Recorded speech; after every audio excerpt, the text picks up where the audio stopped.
And action. Hey everyone, welcome back to Homestead in a Box. My name is Leah, this is my niece Kinley, and today we are going to be planting some seeds that I need to get planted because I am 10 weeks out from my last estimated frost, okay? Along with that, I want to talk to you about a couple companion plants that you really do need or should have in your garden, especially if you're trying to organically garden, that can help deter bugs, pests, things like that, and can also add some value back to your soil. All right. And within all of that, I have a message for the person who's scared to start your garden, the person who is nervous, the person who's scared to start their seeds, okay?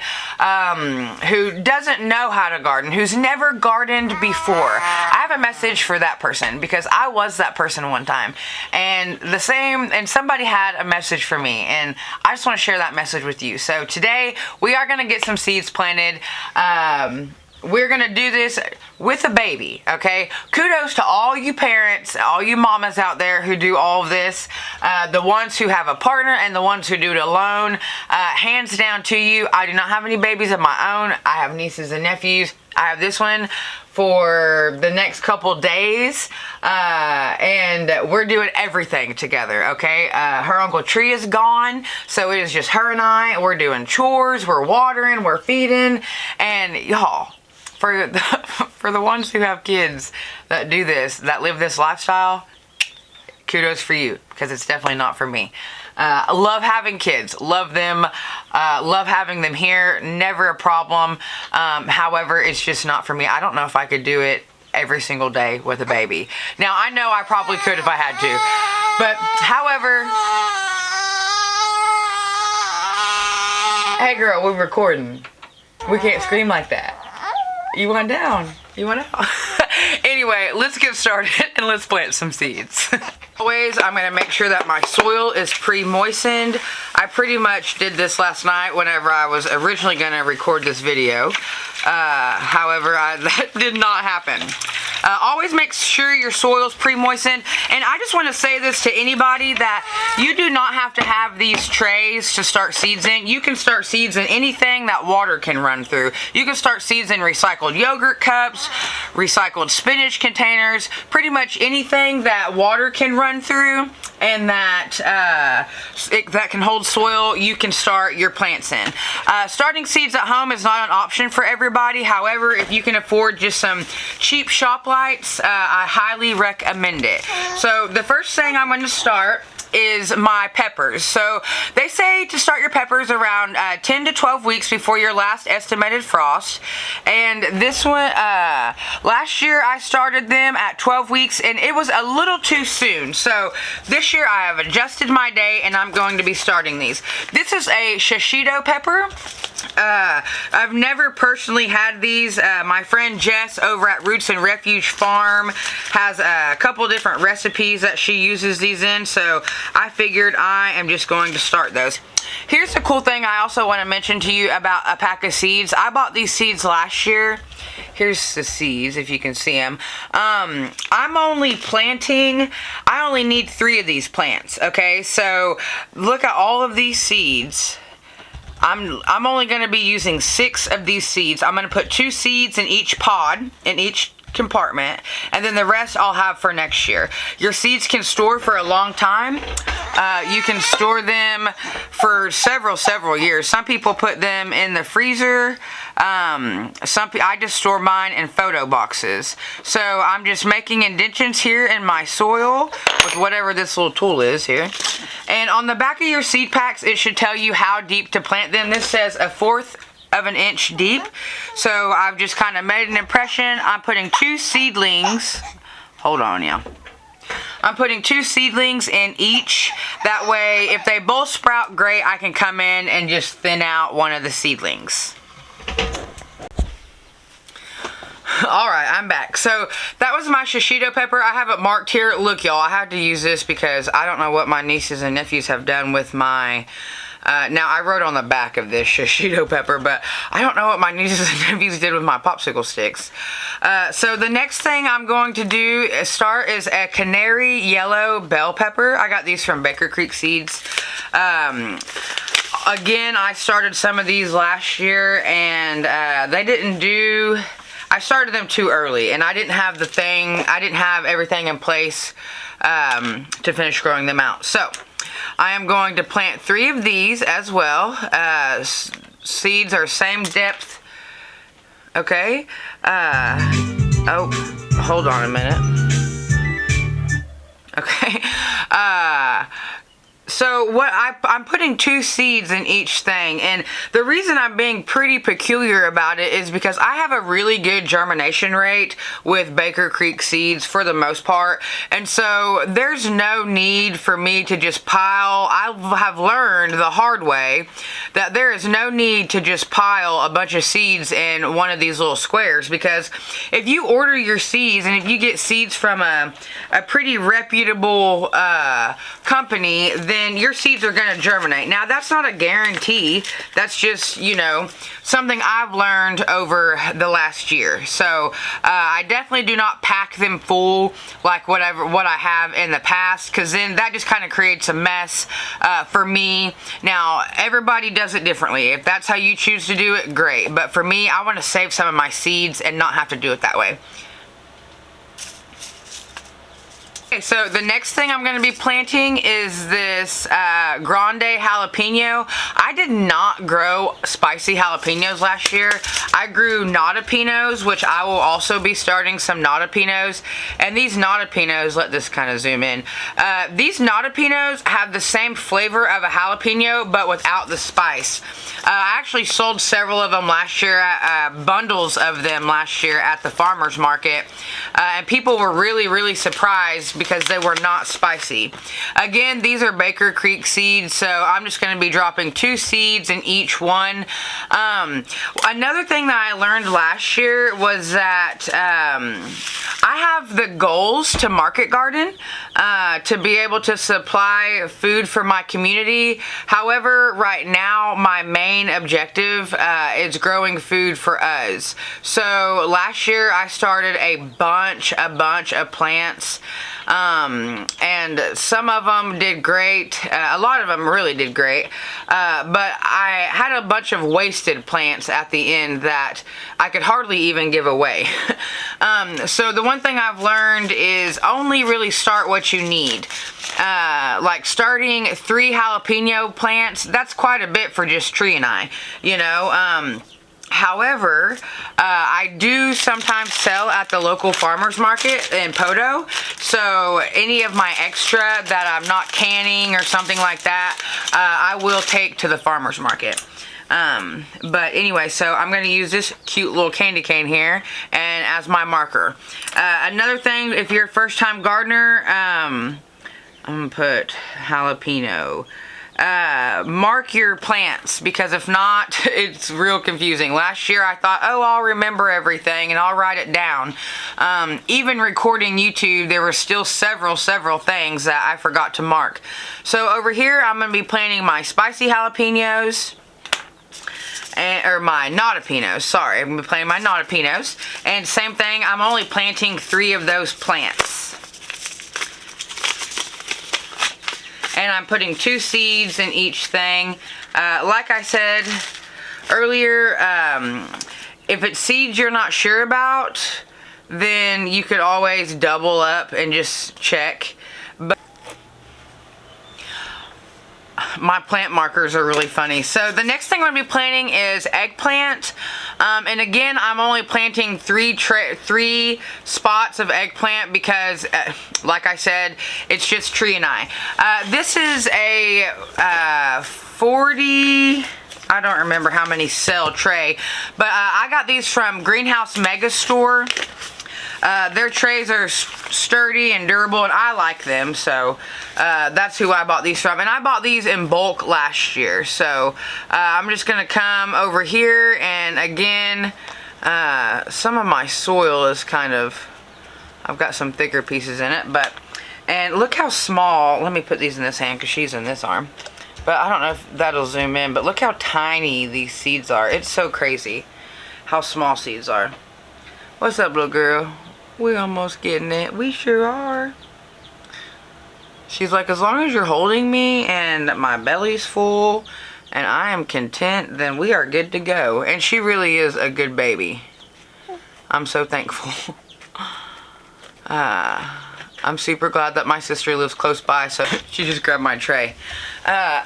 Okay, so while I get some herbs out that I'm going to plant, I got these culinary herb seed collection from Amazon. It came with, oh gosh, a lot of packets of seeds for $11.99, and it's from the company Seed Needs on Amazon. They are a good company. I've ordered from them, and I have a good germination rate with them also. But really, I want to talk about some companion plants that you can plant in your garden. One thing that I've really kind of honed in on this year is companion planting, not only for pest control, but for just the biodiversity of my soil as well, to feed my soil. Now, if you've been around here for a while, you know that I do all natural fertilizer from my rabbit manure. I make a rabbit compost tea, and that's what I feed my garden throughout the whole entire year, because in order to have, nutrient-dense fruit, you have to have nutrient-dense soil. So therefore, when your plants are growing, they're absorbing all the nutrients from the soil, so you have to continuously feed that soil. Oh, you good? You have to continuously feed your plants. So but a couple things. So there's multiple reasons to companion plant, okay?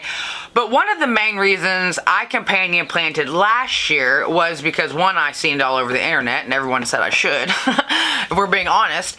But then it was because I use organic practices here. We don't use any herbicides, pesticides, or anything like that. Last year for aphids, I made like an organic peppermint spray. Other than that, I use my fingers to take all the bugs off. But one of the things that last year I really just kind of hands down give credit to are my marigolds. You've probably seen, if you've looked at any type of companion planting chart, you've probably seen marigolds on there. Marigolds have such a strong scent, hi Bookie, that they deter a lot of bugs. Like, for instance, in all of my tomatoes last year, I planted marigold and basil in front of it because the smell is so strong that it deters the aphids and things like that away. I only found 2 hornworms last year on my tomatoes, and then aphids, I did get aphids at the end of the season, like in September. However, at that point, I just kind of let them have them. I had stopped going out and picking them off, because here in Oklahoma, we had our frost come like a month early. So I did kind of let aphids take over there towards the end on my tomatoes. But marigolds are a great, great plant to plant to help deter bugs and things like that out of your garden. Another is Sweet Alyssum. And the thing about these is they're flowers. Sweet Alyssum is kind of like, well, some people say it's an herb, some people say it's a flower. But they're pretty, they flower, A lot of people don't understand that fruits have flowers. Like all of your vegetables, what you want? Ow, besides my hair. Ow! Here. Oh my goodness. Here. You want this? A lot of people don't understand that, like, all of the food that you grow, it's flowers. Like, the fruit is a flower. I've said it before, and I'm gonna post a picture on social media over on Facebook or Instagram of my favorite flower in the garden is from okra, okay? Okra has one of the most beautiful flowers that I've seen out in the garden, but alright, so Sweet Alyssum, marigolds, and another great flower to plant is a nasturtium. Nasturtiums are also edible flowers. Like, they have kind of a spicy, kind of like a spicy flavor to them. They're good in salads. They're good like on sandwiches, things like that. They're really just pretty to be able to eat and put in something culinary and be able to grow them in your garden. So they are an edible flower. Super, super pretty to grow. Last year I grew them. However, last year in my garden, my marigolds kind of trumped everything. This year I'm adding a lot more a lot more flowers and herbs and things like that. But that's a few companion plants that you can add to your garden to help deter pests and bugs and things like that is marigold, nasturtiums, and sweet alyssum.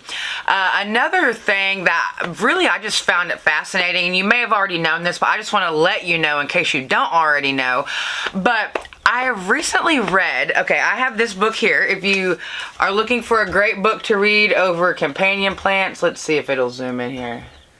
There we go. It's called Plant Partners. Great book, highly recommend it. But in this book I had read that cowpeas, which are black-eyed peas, so people have so many different names with them, help deter stink bugs from your plants, okay? And stink bugs here in Oklahoma, they love your squash, they love your tomatoes. Stink bugs are worse than squash bugs here, for me anyway, where I live. Stink bugs and vine borers I deal with really, really, really bad. So that is why I'm really just honing in on companion planting this year. Okay, so a couple other things that I'm starting today. I just want to kind of get to them. I'm going to be starting some head lettuce. She's getting a little bit antsy here. It's almost feeding time. I've never actually tried to grow head lettuce. I've grown small lettuce and just picked it. But I'm going to be growing a Great Lakes head lettuce. And then I'm going to be growing a romaine lettuce. And I'm going to be planting 6 each of these because I am hopeful to put them out so they can form heads. And then just the flowers I'm starting today. I'm starting some Sweet William, which is a perennial. One thing I'm working on here at Homestead in a Box is creating, just getting a lot of my perennials in the ground. And a perennial means like once you plant it, you don't have to plant it again. Basically, I don't know if you can see that. And then I'm just starting some bachelor buttons.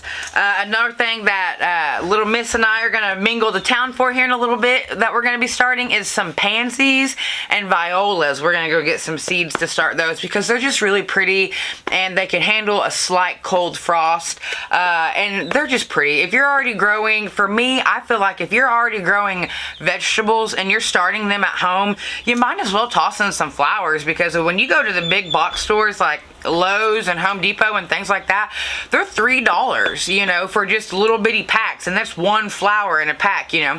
Last year I stood around looking for multiple flowers in one box, and I just told Tree, I said, I'm not, you know, I grew my own zinnias and things like that. I said, this year I'm just growing all of my own flowers, you know. Here, you want this? You hungry? Oh, her's getting hungry. But anyway, so I am going to finish starting that today. But if you're wanting to start some food, I highly recommend getting your peppers started, some eggplants, and I say in all my videos, you can go, if you live in Oklahoma, use the OSU extension office, and you can type in where you live, and they'll tell you when to start what, you know. That's where I get a lot of my information is off of Google. But I do appreciate that you're here watching this video and learning from me.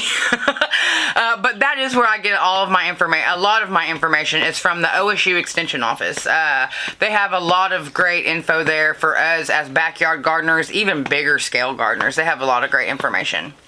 Alright, well before we hop off here, I just want to leave the message to the person who doesn't know if they want to start a garden. It's been on their heart. They're not for sure. Fear has kind of creeped up, you know, and I want to talk to that person, okay? And I want to tell you this. Do it. Plant the seeds. You don't need, it doesn't have to look pretty. It doesn't have to look structured. You just have to plant the seeds. Last year I was in Walmart and I had a gal walk up to me and she said, Homestead in a Box. And I was like, okay. I was like, yeah. And she said, I planted the cucumber and I have cucumbers growing. She said, I was so scared to plant the seed, but now I have cucumbers to show for it. And I told her, I said, me too. I said, me too. I said, every time, and I'm telling you this, and it makes me a little, you know, it gets me a little emotional because every single time I plant a seed, I doubt myself. I doubt that seed. I doubt myself. And I'm like, oh, it's not going to work. And then 7 to 10 days later, I'm overtaken with them. They all germinate and I have seeds out there. I have seeds galore every single where. Okay? Plant the seed. If you don't plant the seed, the food's not going to grow. It's not. No matter what. No matter what you do, if you don't plant it, that food is not going to grow. But if you do, if you try, and if you fail, at least you tried. And if you do plant it, I'm not going to guarantee it, but I'm here to tell you that food wants to grow. The seeds want to sprout. You know, I've had more than one failure of trays of seeds not germinate. I mean, I've gone for every failure that you think is a failure in the gardening world is a lesson to be learned. And it's a lesson that you can pass on to your friends who are gardening, pass on to anybody else that is gardening. Okay, anything that you learn in the garden, you can tell somebody else, you know, but you're not going to learn if you don't try. And I had somebody there, I had a couple people there, you know, encouraging me, you know, turning my, like Roots and Refuge says, you know, turning my waiting room into a classroom. I lived on an 18-wheeler and was planting a garden, you know, and whenever I finally got home, I was so scared to even plant the seed. I was so scared. So scared. Okay, it doesn't matter what it looks like for you. If it looks like just one tomato plant out in your kiddie pool in your front yard, great. You know, at least you tried. At least you grew something. But sitting back, watching the season pass and not putting anything in the ground is guaranteed to get you nothing.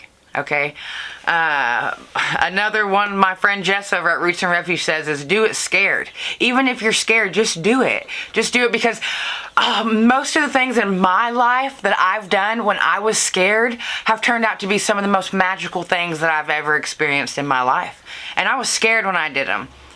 Fear was all over me. I was doing nothing but living in fear, but I did those things anyway, and the success and the feeling of the gratifying feeling afterwards was totally worth it. It was worth the failed seeds. Last year, I don't know if you've been here for a while, but last year my whole entire handmade greenhouse collapsed and I lost a ton of seedlings that I had planned on selling, and it was just, it was so awful.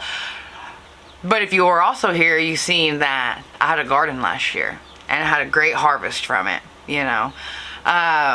If you don't plant the seed, it's not going to grow. So friends, this is me telling you, plant the seed. If you have any questions or concerns, or if you know somebody who might want to learn a little bit about gardening, give them my information. Send them my links to social media and Facebook and Instagram and all of that, okay? If you are on social media and you're following me here, make sure to go follow us on social media, because that is where I share a lot of my content, of my daily content and things like that. In fact, today, as soon as we finish here, we have to start a reel over thinning some seedlings. It's about time to plant some onion sets out. And if you haven't checked out, one of my most popular videos here on YouTube is about onions. Go check that out, because there is a huge difference in onion seed sets and bulbs when you go to plant them. So I have a bunch of onion seeds that have turned into sets that I have to plant out, but I need to thin them out first. So I'm going to be doing a reel over thinning out. So if you don't know what that means, definitely make sure to follow us on social media. But I'm going to hop off here and get her situated and get her a bottle made. As always, I am sending you good vibes. Send some good vibes to somebody that you know. I felt that. She woke me up at 6 this morning. Anyway, send some good vibes to somebody that you know, and I'll see you all later in the week. Have a good one, friends.